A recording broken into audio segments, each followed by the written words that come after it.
Now, it can be rather frustrating playing against certain vanguards and Marvel rivals when you just have no idea how to counter them. And in today's video, I'm going to be going over how you can counter each and every single vanguard and Marvel rivals, whether it's a direct hero counter, strategy, or just overall theory. This is a 3-part series, this being the first one, where I'll be dedicating a video talking about how you can counter each and every vanguard, duelist, and of course strategist. So if you want to make sure to stay up to date on this series, definitely consider subscribing to the channel if you're a fan of Marvel Rivals and or Deadlock content, and of course like the video if you haven't done so already. But that's enough about that, let's dive straight in. We begin with none other than Dr. Strange. Now Dr. Strange is one of the strongest frontline tanks in the entire game because of how much space he controls with his shield, crowd control, and his ultimate ability. If you let him freely walk forward, protect his team, and set up engages, he can completely dictate the pace of a fight. The key to beating Dr. Strange is understanding that you usually don't win by shooting the shield alone. You beat him by forcing him into awkward situations where he's pressured from multiple angles,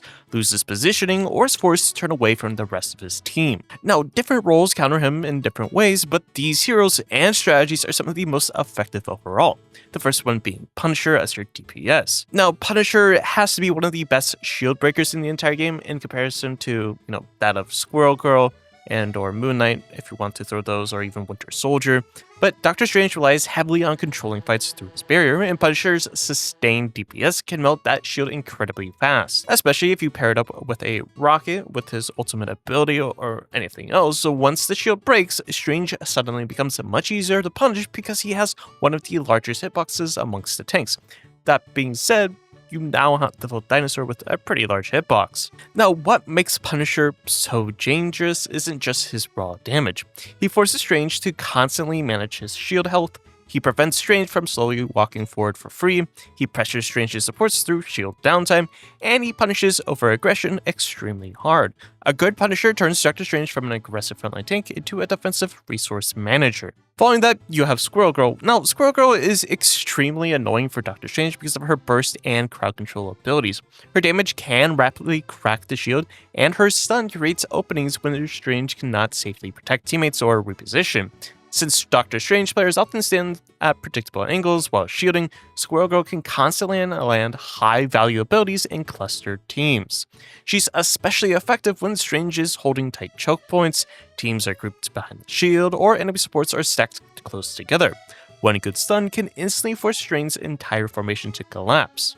And also, in a sense, some dive duelists are also good at dealing with Dr. Strange, not because, they do this or that, or they can burst down his shield, but it's basically that these characters excel at jumping past his shield, attacking his backline, and forcing Strange to turn around, breaking team formation, and splitting the attention.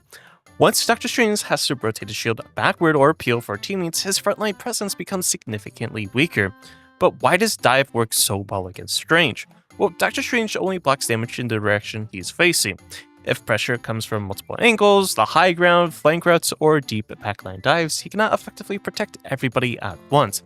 That's why his dive against shield tanks is usually a good option, because they have to turn their backs and just have to pray that the rest of their backline is outskilling the enemy team. It's not necessary, you're not picking dive because they shred tanks or they shred shield, it's for the idea that you being in the enemy's backline will force the Strange or other shield tank to turn around, drawing attention for the rest of your team to kind of bulldoze their way through. Now, those are just some of the duelists, but a lot of the other duelists you can kind of piece together for yourself if they fall into the same categories of doing a ton of burst damage or anything like that. They can also, be great counters. But moving on to the other tank counters, so you have The Thing. The Thing is arguably one of the best direct counters to Dr. Strange in my eyes, because his Stone Haymaker and his normal attack bypasses his shield entirely, meaning Strange cannot simply sit behind his barrier and absorb pressure safely. The ability punches through the shield and damages anyone standing behind it, making it cluster teams extremely vulnerable. This forces Strange into difficult decisions. Keep shielding and allowing teammates to get hit and taking damage with yourself, or drop the shield and expose yourself to reposition entirely. The Thing essentially invalidates one of Dr. Strange's biggest defensive strengths. Then you have Hulk and Venom. Highly mobile tanks are another major problem for Dr. Strange.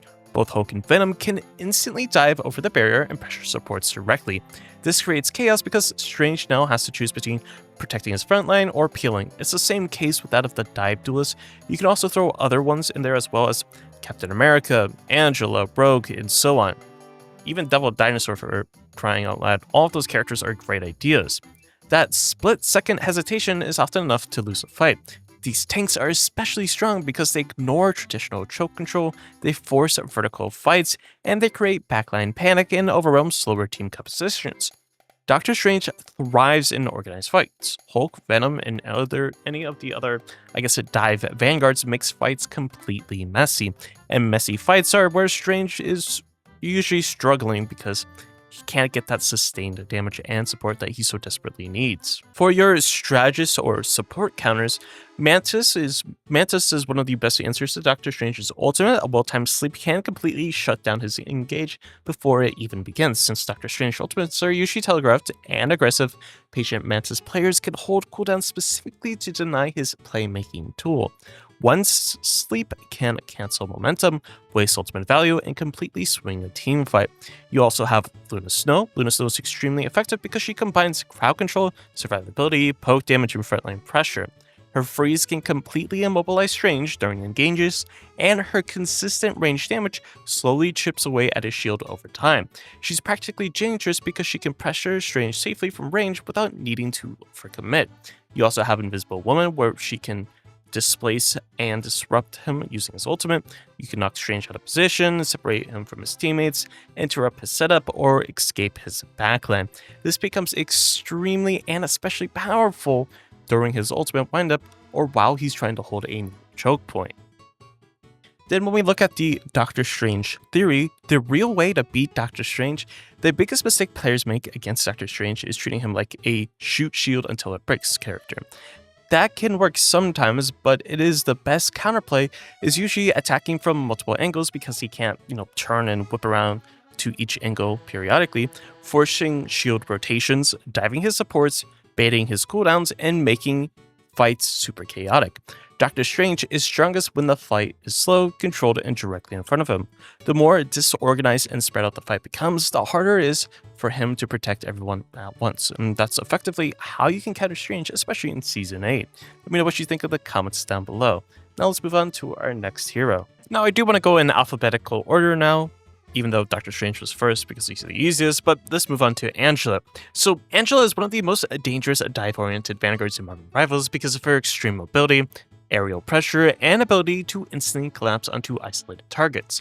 A good Angela player constantly looks for backline openings, forcing supports into panic cooldowns and abuse of vertical movement to create chaos. But despite how oppressive she can feel, Angela has a very clear weakness. She struggles heavily against hard crowd control, grounding effects, displacement abilities, reliable hit scan pressure, and heroes that can survive or interrupt her initial engage. Since Angela's entire playstyle revolves around mobility and momentum, heroes that stop her movement or force her into grounded fights can completely shut her down. So another big thing with Angela is why Angela becomes weak under pressure. Angela thrives when she controls the timing of engagements, dives isolated targets, and abuses verticality and escapes before being punished. The moment she gets stunned, grounded, slow, displaced, or forced into extended frontline combat, her effectiveness drops dramatically. Unlike slower tanks that can survive through raw durability, Angela relies on speed, unpredictability, and a quick burst windows. She loses mobility, she becomes significantly easier to track and eliminate. That's why the best Angela counters are heroes that deny movement first and deal damage second. So when it comes to the quote-unquote best Vanguard counters or the best Angela counters, we'll start with the Vanguards. So first and foremost, the Thing. The Thing is arguably one of the Angela's hardest tank counters. Angela wants to aggressively dive through the air and force fast engagements, but Yancey Street Charge completely interrupts her movement when she's grounded, and her, the E or F ability on Thing allows him to jump to flying targets and drop them down if he lands a haymaker. Now, why is the Thing so effective? He stops her dive mid-engage, forces her into close range brawl she doesn't always want, removes her escape options, and punishes over aggression extremely hard. A mistimed Angela dive into the Thing can instantly turn her into a death sentence. Words are difficult, I don't know why I kind of died there, but anyways, moving on to the other counter for Vanguards, Thor. Thor is another massive problem for Angela because he controls vertical space extremely well. Angela players love abusing airborne movement in unpredictable angles, but Thor's abilities can consistently drag her out of the sky and disrupt her mobility cycle. Once she's grounded, Angela becomes easier to burst down. Now, Thor is especially strong here because he contests aerial space naturally with his shift ability, his movement ability. He contests aerial space, his crowd control interrupts her flow. He survives long enough to punish extended dives, and he creates danger zones Angela cannot freely enter. Thor essentially forces Angela to play slower and more carefully, something she hates doing. Now, like I said, the counters can vary between person to person. You might have your own counters. These are ones that I just feel work the best in the current meta. For your Duelist, Mr. Fantastic is one of the most direct anti-mobility counters in the entire game. His kit is incredibly effective against heroes that rely on fast movement and aerial aggression, making Angela's engage patterns much more predictable and punishable. But why does he counter so hard? Well, he locks down mobility, punishes dive paths, and forces Angela into extended fights, also prevents clean disengages. Angela wants short, explosive engagements, and Mr. Fantastic forces her into controlled fights where she loses her biggest advantage from it: movement. Against a good Mr. Fantastic player, Angela often feels like she's constantly fighting through glue. Then quickly, some other Duelists, notable mentions, any hit scan characters, so that being Hello, Phoenix, Star-Lord, Punisher, Winter Soldier if you want to, Hawkeye as well. These are all characters that, even though they might not be hit scan, but a couple, they still shred down Angela even from a distance, so those are some pretty good ideas. You also have Gambit, especially effective because his kit can kite Angela, avoid predictable dives, and out-trade her before she fully commits. His mobility and range pressure make it difficult for Angela to find clean entries. Other strategists to consider is Invisible Woman, is widely considered one of Angela's hardest counters overall. Angela's biggest strength is mobility and displacement pressure, especially her ability to isolate targets and drag fights into chaos. Invisible Woman directly denies that playstyle through slows, zoning, and grounding effects, that being the push and the pull. Why she is so oppressive against Angela: her vortex continuously disrupts movement, grounding effects stop her mobility, she protects vulnerable backline teammates, and her ultimate can completely shut down aggressive engages. A proactive Invisible Woman can completely deny Angela's ability to freely dive supports. Instead of controlling the fight, Angela becomes one of the constantly forced out. Now let's think about strategy. So the biggest mistake teams make against Angela is panicking when she dives. Angela wants scattered formation, isolated plays, and a disorganized reaction. So the best way to counter her is to stay grounded, hold crowd control patiently, and protect your supports, and punish her after she commits. You don't want to waste crowd control early. Now, Angela is strongest before she enters the fight, but once she's committed, grounded, or locked down, she becomes dramatically easier to kill. The moment her mobility disappears, her entire playstyle starts to fall apart. And if you don't want your teeth falling apart while you're gaming, definitely check out Natura Pine, a company I recently partnered up with that has flavored toothpicks, and honestly, they're pretty incredible. By clicking the link in the description or in the pinned comments and using the code DUCK, you can get 10% off of your next purchase. Honestly, I'm not a big fan of toothpicks, but this is actually a pretty good alternative. If you don't want to floss or whatever the case may be, definitely check them out. But you should still probably floss. But back to the video. Now moving on, we come to Captain America. Now Captain America can feel incredibly frustrating to fight because of how disruptive he is. He constantly pressures backlines, blocks damage for his team, stalls objectives, and creates chaos with his shield and mobility tools. But despite how durable and annoying he seems, Captain America has several exploitable weaknesses. He struggles heavily against sustained shield pressure, vertical heroes, controlled and coordinated focus fire, crowd control, and teams that punish his cooldown timings. The key to being Captain America is understanding that he's not usually trying to hard carry through raw damage. He wins through disruption, tempo control, space creation, and forcing your team to waste resources. Once you remove those advantages, Captain America becomes significantly easier to handle. So then, what's the biggest weakness in Captain America's kit? Well, it's strongest in close to mid-range fights where he can advance with his shield, pressure supports, absorb cooldowns, and constantly reposition around his team. What he struggles with is pressure from the multiple angles, airborne targets, and shield break pressure, and getting crowd controlled during engages. Unlike some tanks, Captain America does not have amazing vertical movement. That being said, he can still jump around and whatnot, but he can be locked down. That means heroes attacking from above or from split angles can force him into awkward shield positioning constantly. And once Cap loses his shield control, his survivability dramatically drops. So that leads to the break or bypass the shield. Do you want to focus fire the shield? Captain America heavily depends on the shield to survive engagements and create safe openings for his team. A common mistake players make is poking the shield one at a time. That does nothing. Instead, you just want to burst it down as quickly as possible, so that alleviates a lot of the pressure.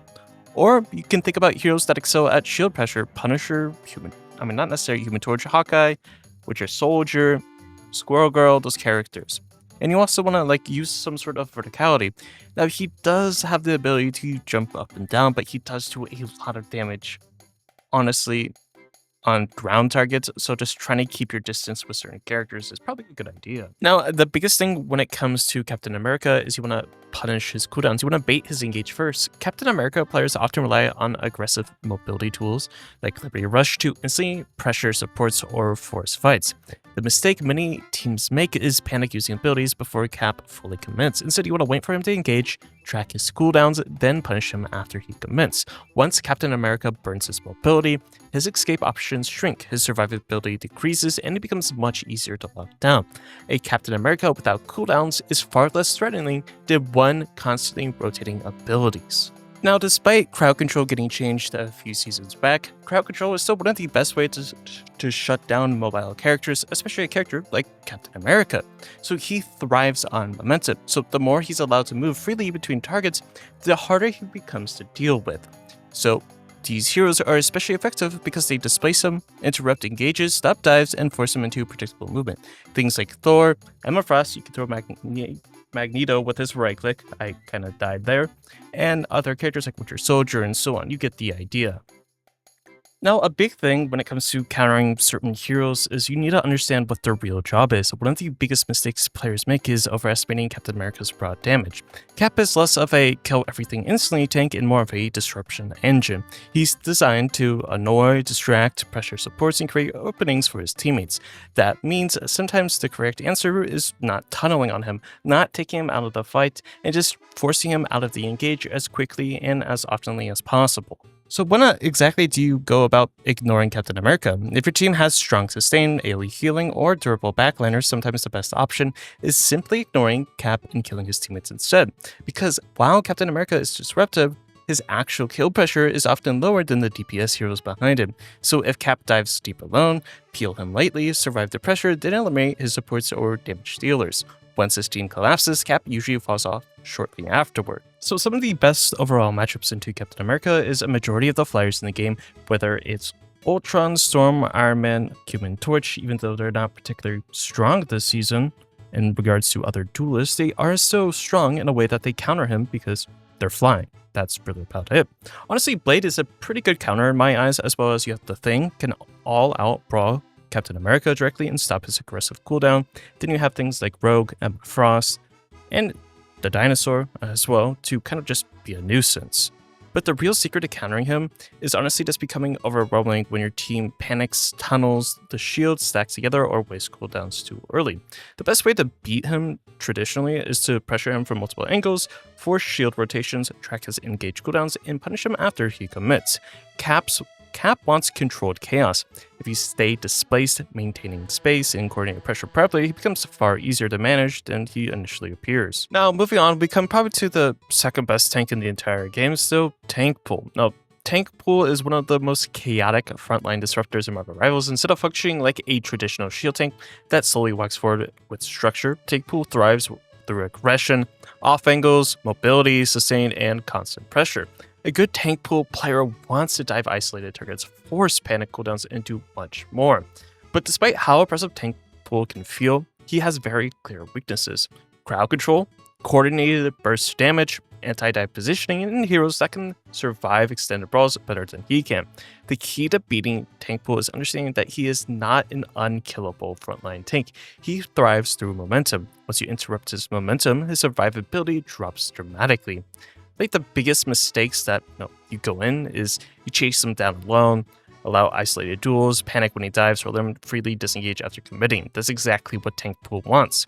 He excels in fragmented fights, and the correct way to fight Tankpool is to punish his entry, deny his sustain window, interrupt his defensive cooldowns, and overwhelm him before he can actually reset.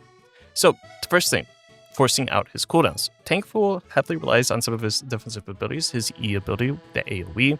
One of the biggest examples It's a damage reduction, which dramatically lowers incoming damage and allows him to continue fighting through pressure. So a common mistake is dumping all 3 cooldowns into him while this reduction is active. Instead, force the cooldown out, disengage briefly, then hard commit once it expires. Once the reduction disappears, Tankpool becomes significantly easier to push down.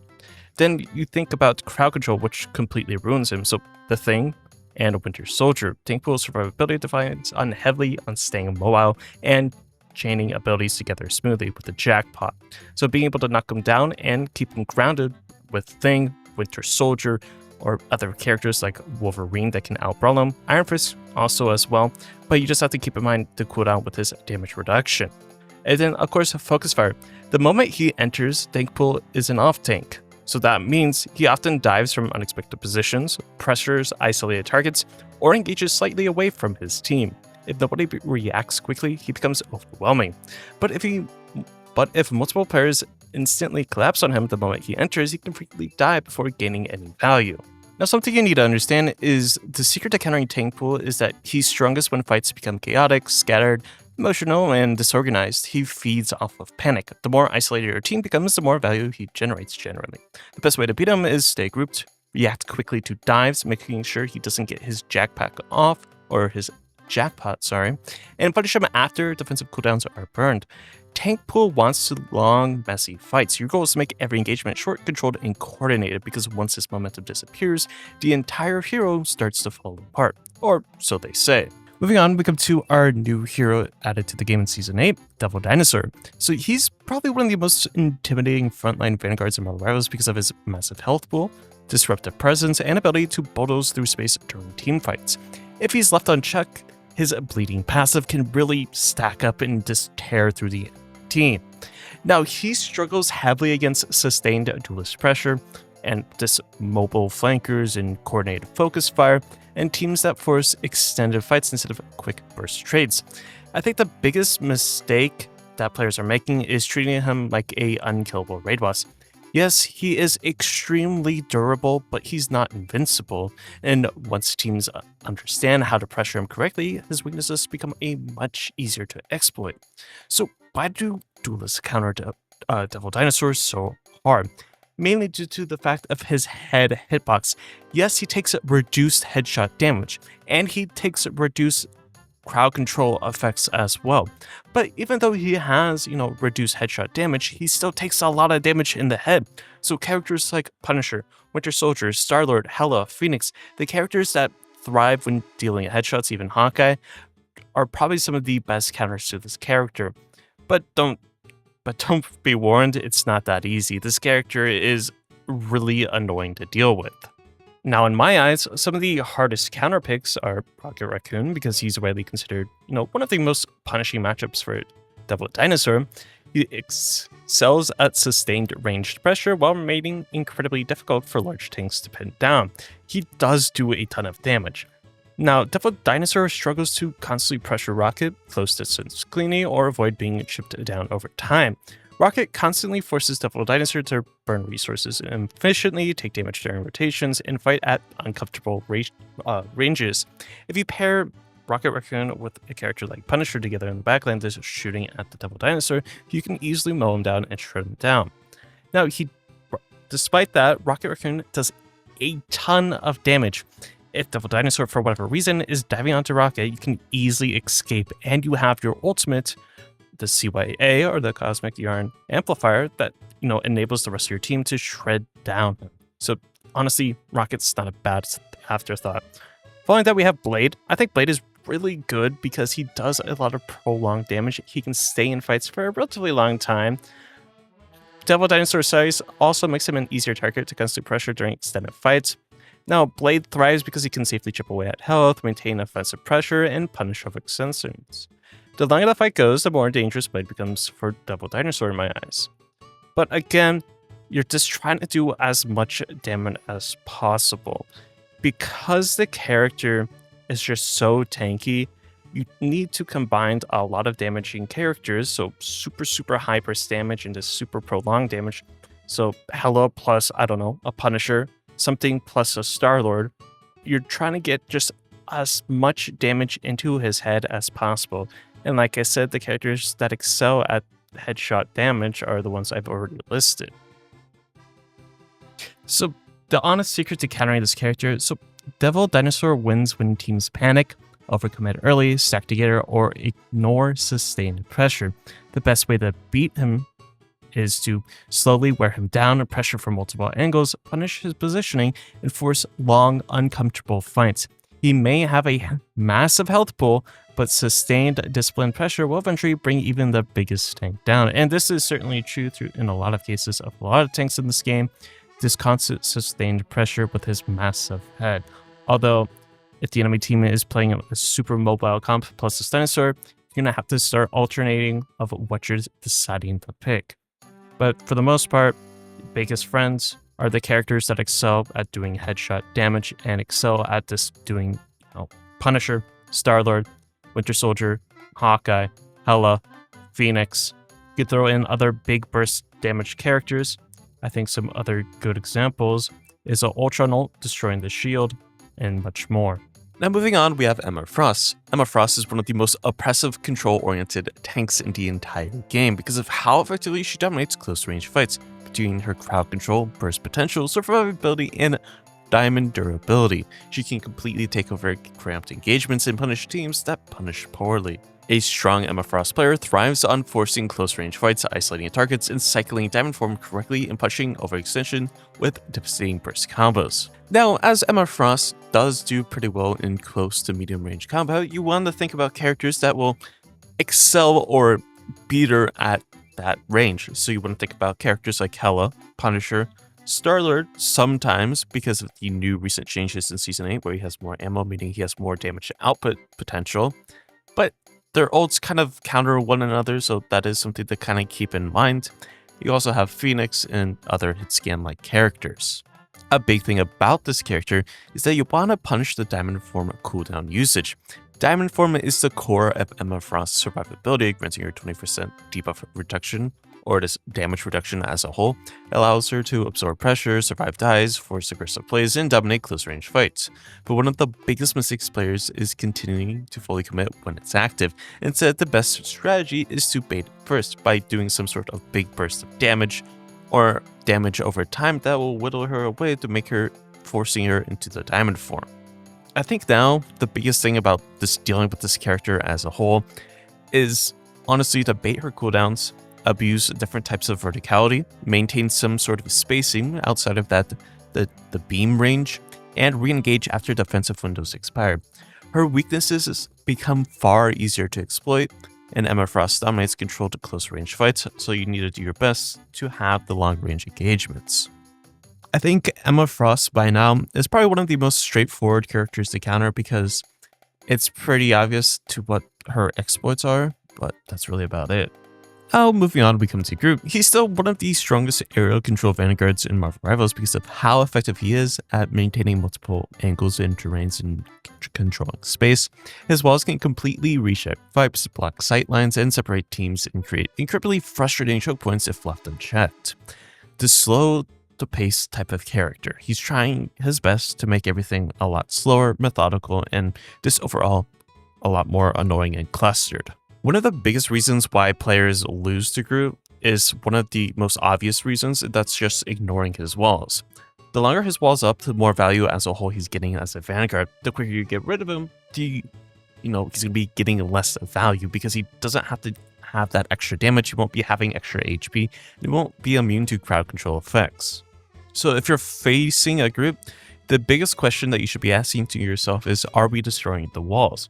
If you're destroying the walls but he's still living, maybe you're not destroying them fast enough, so you might want to swap to a character like Punisher, Squirrel Girl, or any characters that can be doing a ton of damage or sustained damage to said walls. Because once those walls are out of the picture, he can easily be taken care of. Another big thing is one of his biggest weaknesses is just mobility.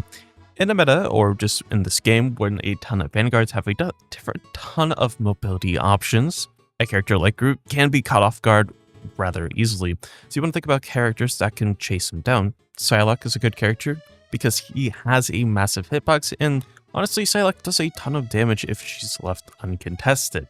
Now, per usual, you have your normal counters. You have characters like Winter Soldier. If you destroy his Ironwood Wall, which grants him the crowd control immunity, if you have a Winter Soldier, you can use your hook to hook him out of place. The same can be said for any of the other characters that will displace them in that sort of fashion, whether it's an Angela or even a Wolverine. But the biggest takeaway from Groot, and honestly the only real primary reason to answer him, is this destroying his walls.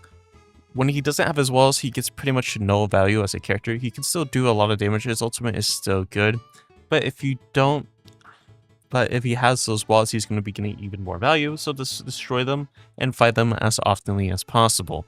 Moving on, we come to Hulk, and countering Hulk in Marvel Rivals revolves around denying his mobility, surviving his initial dive, and punishing him once his defensive cooldowns are gone. Hulk is one of the most explosive engaged tanks in the game, capable of instantly leaping into the backline, disrupting supports, and creating chaos before escaping with his mobility and shielding opportunity and tools. But despite all of this, he has several major weaknesses. First is the reliance on his leap timing. He has rather predictable engage patterns. He's super vulnerable to crowd control and heavy dependence on Gamma Shield to survive his focus fire. First and foremost, your biggest counters, or your biggest hero counters, are characters that deny his mobility and ability to freely move around the map. So think about characters like Peni Parker with both her right click that to grapple the stun, this Peni mines in general. Then you have characters like the Thing that has the Yancey Street charge that makes him unable to move if hit by it. You can also leap to the Hulk to try to stop him as well. You can also throw characters in like Emma Frost or Rogue, for example, to try to also combat him. Then you have to think about your Duelist. So your Duelist counters are going to be essentially Punisher, Winter Soldier, the big characters that love headshots, just like Devil Dinosaur. So characters like Punisher, Hela, Hawkeye, Phoenix, Star-Lord, and so on. Then for your strategist, you have Ultron, because he just does a ton of damage. He can just be a backline nuisance. Luna Snow with her Snowball Freeze. Rocket Raccoon is also a pretty good counter because he does do a lot of damage and can kite particularly well away from Hulk. But the biggest thing with countering this character is trying to bait the cooldowns. So doing whatever you can to try to bait out the Gamma Shield, because it's one of his, and probably his only way to surviving a lot of the engages. The second you bait out that cooldown, he's going to be out of the fight, just like Captain America with his shield. If you're able to destroy his shield or his Gamma Shield, he's going to be out of the fight trying to reset until he gets it again. Once that's gone, that's your window to burst him down. He is kind of in the same realm, like I said, of Captain America. Your biggest friend to countering this character is the second he jumps into your backline, you either burst him down or you poke him out enough that he just leaves the backline. Either or is essentially the quick answer to dealing with this character. Moving on, we have Magneto, still one of the strongest tanks in the game, probably. But your best counters to Magneto are going to be Wolverine, Magic, Iron Fist, the characters that are damaging him through his shield. Then you have Thor, Hulk, Thing, Angela. You can even throw Rogue, Emma Frost into the mix as well. These are all characters that are able to attack him through his shield and just be a complete nuisance to him, pushing and pulling him and forcing him to spin around so that he's not watching the front. But your best strategic counter is probably Emma Frost, because she has great crowd control lockdown. Yes, they recently added CC, or diminishing CC, where if you take an extended amount of CC, you get the resistance. But if you're able to do your initial crowd control and then burst them down, you don't really have to worry about that whole resist thing. But I think the most important strategy that a lot of people don't really think about is just splitting his attention. So big mistakes people make against Magneto is stacking and sticking together and attacking him from a single angle. That is exactly what he wants. Magneto is incredibly good at absorbing pressure coming from directly in front of him. The correct way to fight him is to pressure him from multiple directions, use off angles, force his shield rotations, and create split engagements. Once Magneto has to constantly turn and reposition, his offensive value drops dramatically. So doing whatever you can to make him spin around and just be an absolute menace is some of the best ideas you can come up with. Now, these past sections have been a little bit shorter because a lot of these are some of these stuff I've already been talking about in previous videos. But for Peni Parker, it's the same case. Trying to destroy her generator as quickly and as often as possible is going to be diminishing the amount of damage and just overall sustain she has. So getting rid of her spider mine generator, the first and best option, utility, utility, utility. Another thing, by now you should know that Peni Parker loves to put mines in certain chokes. Just avoid those chokes, that's really the big thing. Try to use an alternative route, try to think outside the box, maybe move around, maybe destroy some of the map so that you're avoiding the mines and traps whenever you can. Another big thing is if you're facing a Peni Parker player, chances are they're probably going to be mining up a health pack. So maybe you should look for a different health pack. A lot of this Peni idea is just a stat check, essentially, just a check that you know what you're doing. Peni gets value when your team kind of leaves her unchecked and you don't really get what the character is trying to do. Once you realize what the character wants to do, how she's trying to play, which way she's trying to lean in towards, you can try to avoid her. Like I said, the best way of dealing with her is destroying the nest and literally just avoiding her. That's really about it. Now moving on to Rouge, she's a super powerful brawl-oriented vanguard and she thrives in close range combat. Now, despite how dangerous she can feel up close, she has several major weaknesses. First, limited range predator. 2, predictable engage patterns, reliance on cooldown timing, and a vulnerability to coordinate crowd control. So the key to beating her is rather simple. You never let her fight comfortably in melee range. If Rouge is forced to slowly walk into fights or get interrupted mid-engage, her effectiveness drops dramatically.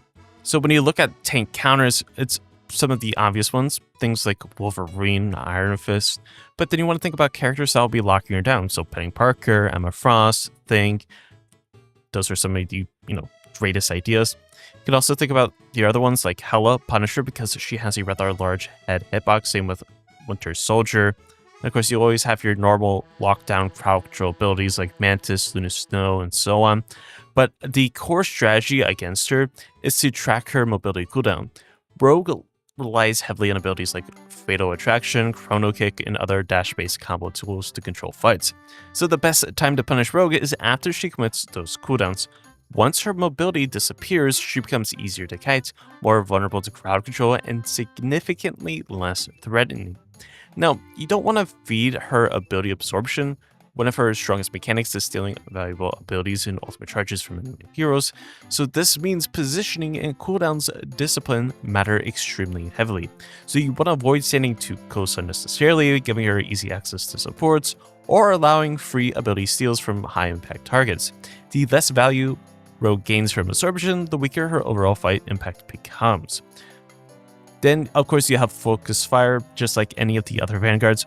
Coordinating with your team, like when Rouge is jumping into your backline or whatever the case may be, just like Hulk, just like Captain America, just like Venom, just like any of the other diving duelists, if you're able to focus her down first and foremost and get her out of the picture, your life is just going to be a whole lot easier. Moving on to the Thing. So the Thing is probably a super strong, pure brawl vanguard. He thrives in close range fights where he can overwhelm enemies through his raw durability, crowd control, and relentless frontline pressure. Now, despite all of this, and how tanky and oppressive he can feel at certain times, he has several, major weaknesses. He has really no range pressure, although he can jump to you, not necessarily range pressure. Limited mobility compared to dive tanks. Heavy reliance on healers because he is just a walking, punching bag essentially. And he's super vulnerable to sustained poke damage. So the key to beating the Thing is understanding one simple rule. You don't want to fight him on his terms. If you allow the Thing to comfortably walk into melee range with full support resources behind him, he becomes extremely difficult to stop. But if you keep your distance, pressure his healers, and force him into awkward positioning, his effectiveness drops dramatically. So the biggest and most obvious counters to the Thing are characters that do a lot of sustained and poke damage over time, or characters that do a lot of bursts. So things like the Punisher, it's pretty self-explanatory. Large hitbox, Punisher likes large hitboxes, easy to aim, lots of damage. Winter Soldier, same idea. Hela, Phoenix, same idea. Hawkeye, same idea. A lot of these characters all have the same theory that they just want to do a ton of damage. Elsa as well, because she just does a ton of damage. I think we all get the same thing about a lot of these characters. A lot of the characters that counter, Thing have remained the same since season 1, since he was first introduced. But I think the real secret to countering him is that the Thing becomes overwhelming when teams fight him head on, stacked too close together, and allow supports to freely pocket heal him. So the best way to beat him is to maintain spacing. You want to pressure him from a range. You want to abuse verticality and force him into long, uncomfortable chases and matches.